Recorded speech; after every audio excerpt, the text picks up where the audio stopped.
नाम अरध हरे अखपुंज, जगत करे हरिनाम बढ़ाई। प्रस्तुत छंद में पुनः श्री हरिवंश नाम की महिमा का वर्णन करते हुए सेवक जी कहते हैं। व्याख्या। श्री हरिवंश नाम का आधा श्री हरि नाम जीवों के पाप समूहों का हरण कर लेता है और इसीलिए सारा जगत श्री हरि के नाम की बड़ाई करता है। सो हरिवंश समेत संपूर्ण प्रेमी अनन्य कौसुखदाई। व्याख्या। वह हरि नाम वंशी के योग से संपूर्ण प्रेम स्वरूप बन जाता है और उससे रास रस का उद्दीपन होने के कारण अनन्य प्रेमियों को सुख मिलने लगता है। श्री हरिवंश कहंत सुनंत छिन छिन काल वृथा नहीं जाई। व्याख्या। इसीलिए अनन्य प्रेमीगण श्री हरिवंश नाम का कथन श्रवण करते रहते हैं और उनके जीवन का कोई क्षण व्यर्थ नहीं जाता। श्री हरिवंश नाम सहज रूप से रास रस का उद्दीपक होने के कारण और श्री हरिवंश वाणी में रास विलास का प्रत्यक्ष वर्णन होने के कारण अनन्य प्रेमी गण कभी तो श्री हरिवंश नाम के ग्रहण में अपना समय व्यतीत करते हैं और कभी श्री हरिवंश वाणी के अनुशीलन में। इस प्रकार उनका कोई क्षण भी व्यर्थ नहीं जाता। जो हरिवंश तजो भजो और ही तो मोहि श्री हरिवंश दुहाई। व्याख्या। रास रस की प्रतीति जिनके नामोच्चारण मात्र से ऐसी होती है ऐसे श्री हरिवंश को छोड़कर मैं और किसी का वर्णन करूं तो मुझे श्री हरिवंश की शपथ है।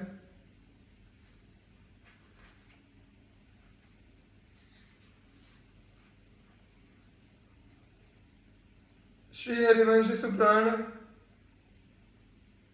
सुमन हरिवंश गणिज्य, श्री हरिवंश सुचित मित्र हरिवंश भनिज्य। अनन्य टेक प्रकरण के इस अंतिम छंद में श्री हरिवंश को अपना प्राण मन चित्त मित्र बुद्धि आदि बताकर सेवक जी ने प्रकरण की उचित समाप्ति की है।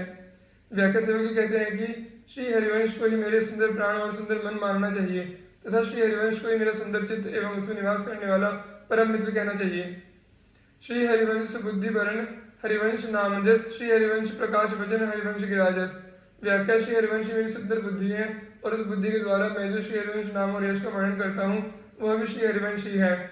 मेरे वचनों में प्रकाश अर्थात चमत्कार श्री हरिवंश है और मेरी वाणी से जो रस की निष्पत्ति होती है वह भी श्री हरिवंश ही है। हरिवंश नाम मिश्रे नचिन, श्री हरिवंश सहाय भल, हरिवंश चरण सेवक सदा सुशपथ करी हरिवंश बल। व्याख्या। इस प्रकार श्री हरिवंश मेरे संपूर्ण रूप से सहायक होने के कारण श्री हरिवंश नाम मुझे एक क्षण कोई विस्मृत नहीं होता। श्री हरिवंश चरणों के नित्य सेवक ने श्री हरिवंश के बल से ही उपयुक्त छंदों में उनकी शपथ ग्रहण की है। जय श्रीत अनन्य टेक प्रकरण की जय श्रीत हरिवंश।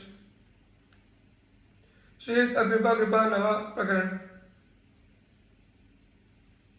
अकृपा सोरठा। सब जग देखियो चाही, काहि कहो हरि भक्ति बिनु, प्रीति कहो नहीं आही, श्री हरिवंश कृपा बिना।